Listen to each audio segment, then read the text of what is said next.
Assalamualaikum warahmatullahi wabarakatuh. Selamat siang dan salam sehat. Semoga keadaan kalian selalu baik ya.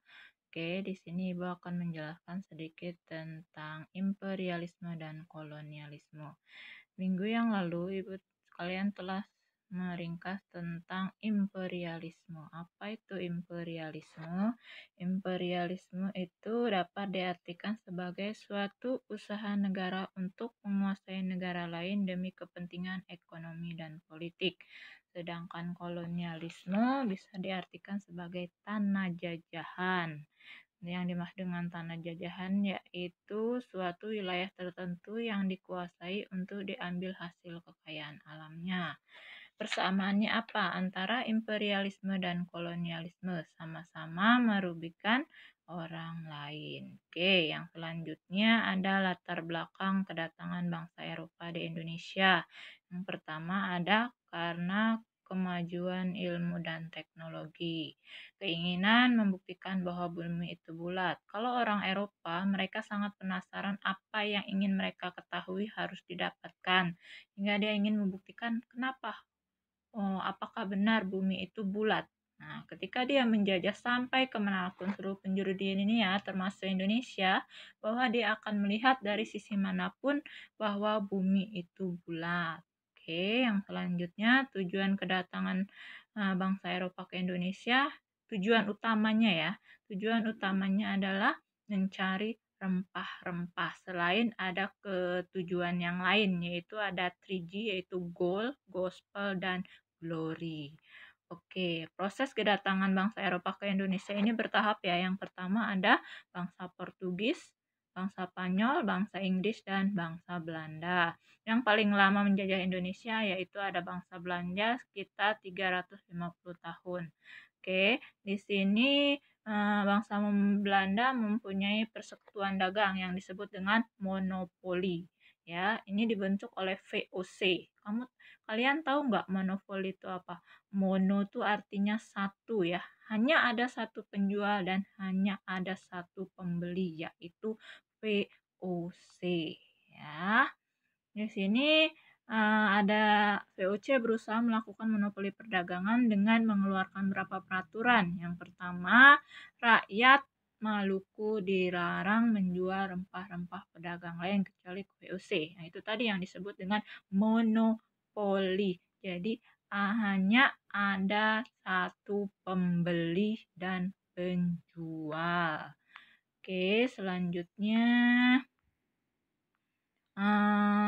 di sini bangsa Belanda memperlakukan yang namanya Kulturstelsel atau sistem kerja paksa. Oke, apa yang dimaksud dengan kerja paksa itu? Rakyat pribumi diharuskan bekerja 24 jam tanpa lelah. Ya, dalam bekerja selama 66 hari setahun di milik perkebunan pemerintah. Di sini banyak sekali penyimpangan ya yang terjadi pelaksanaan kultur stelsel.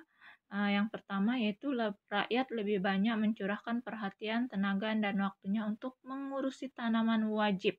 Kalian tahu nggak sih tanaman wajib itu apa yang harus ditanam? Berarti wajib yang ditanam oleh para petani, yaitu tanaman yang laku di pasaran internasional. Contohnya ada kopi, lada, tebu, yaitu tanaman wajib yang harus ditanam oleh para petani. Selanjutnya, rakyat tidak memiliki tanah karena harus bekerja melebihi waktu yang ditentukan. Artinya bekerja 24 jam tanpa bisa dia mengurus sawahnya sendiri. Selanjutnya, setiap kelebihan hasil panen tidak dibayarkan kepada rakyat ya, itu dampak penyimpangan dalam tanam paksa. Akibatnya apa?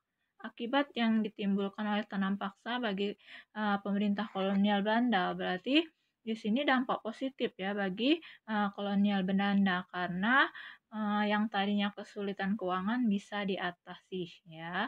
Selanjutnya, pemerintah Belanda mengalami surplus di bidang keuangan karena pemasukan dari kultur Tetzel tadi ya. Oke. Nah, ini bagi rakyat apa? Bagi rakyat ini bukan hal positif ya, tetapi malah menambah hal negatif. Yang pertama yaitu di daerah tertentu tertimpa bahaya kelaparan. Banyak penduduk yang melarikan diri meninggalkan desanya. Selanjutnya terjadi kegagalan panen, jumlah penduduk di Jawa berkurang karena mereka lebih baik meninggalkan desanya seperti itu ya karena kekejaman dari dampak kultus Tetzel tadi. Selanjutnya ada perluasan pengaruh negara Eropa di Indonesia. Di sini ada Portugis ya. Selain dari Belanda yang pertama datang itu kan ada Portugis ya. Jadi dia melakukan ekspedisi ke timur yang dipimpin oleh Alfonso untuk menguasai Malaka. Dia menguasai Malaka sebagai pusat perdagangan rempah-rempah. Yang selanjutnya ada Spanyol, Inggris ya.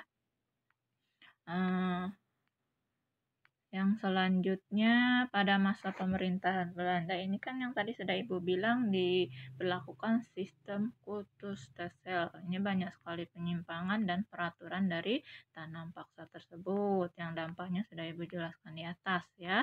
Selanjutnya kebijakan pemerintah kolonial di Indonesia pada abad ke-18. Di situ ada pemerintahan Diandes ya, kebijakan yang dikeluarkannya apa? Menambah jumlah prajurit dari suku-suku bangsa Indonesia, yaitu membangun benteng di beberapa pusat kota, pertahanan di Kalijati, membangun jalan raya Anyar. Jadi peninggalan zaman dulu itu bukan hanya yang bersifat negatif ya, tetapi ada sisi positifnya juga ya. Selanjutnya ada kekuasaan Inggris di Indonesia pada masa pemerintahan Raffles. Kebijakannya yang dilakukan adalah membagi Pulau Jawa menjadi 16 kerasidenan. Para bupati dijadikan pegawai negeri dan digaji serta melarang kerja paksa dan perbudakan. Ya.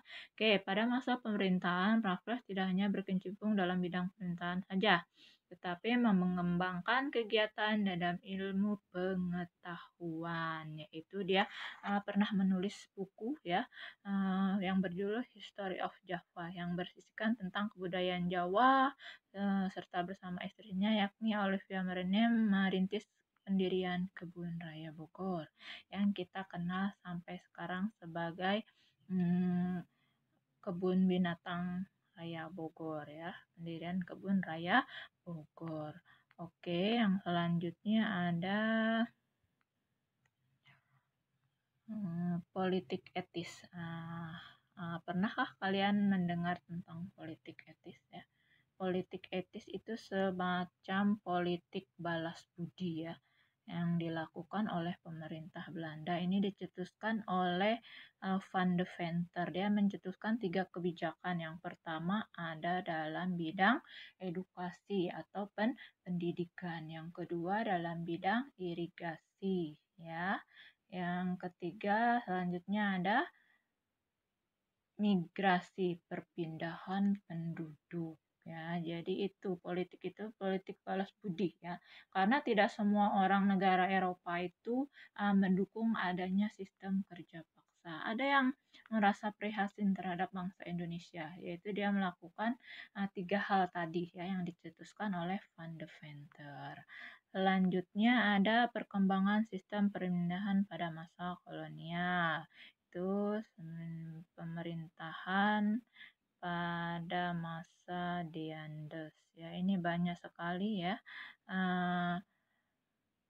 perbaikan sistem pemerintahan walaupun membutuhkan waktu yang lama ya mengatur pemerintahan mulai dari awal ya mengeluarkan undang-undang serta munculnya peraturan pembebasan dari perwakilan dan keluarnya sistem pemerintahan baru. Selanjutnya ada perlawanan rakyat Indonesia terhadap kekuasaan kolonial. Ini terjadi beberapa di wilayah Indonesia ya. Perlawanan terhadap kolonial Belanda ini terjadi di perlawanan rakyat Maluku ya. dipimpin bawah pimpinan Patimura. Selanjutnya ada Perang Padri, ada Perang Pangeran Diponegoro. Selanjutnya ada perlawanan rakyat Sulawesi ya. Selanjutnya ada perlawanan rakyat Bali ya. Selanjutnya ada perlawanan rakyat Aceh. Nah, ada lagi yaitu perlawanan rakyat Banjar ya. Banyak sekali karena rasa nasionalisme pemuda-pemuda Indonesia ini ya, hingga dari kesengsaraan tadi keluarlah inisiatif untuk mengadakan perlawanan di berbagai daerah ya. Selanjutnya ada perlawanan orang Cina terhadap pemerintah kolonial Belanda. Apa sih yang melatar belakangi perlawanan rakyat Cina ini? Karena ada isu rakyat Cina ini dulunya akan dikembalikan ke negaranya. Oke.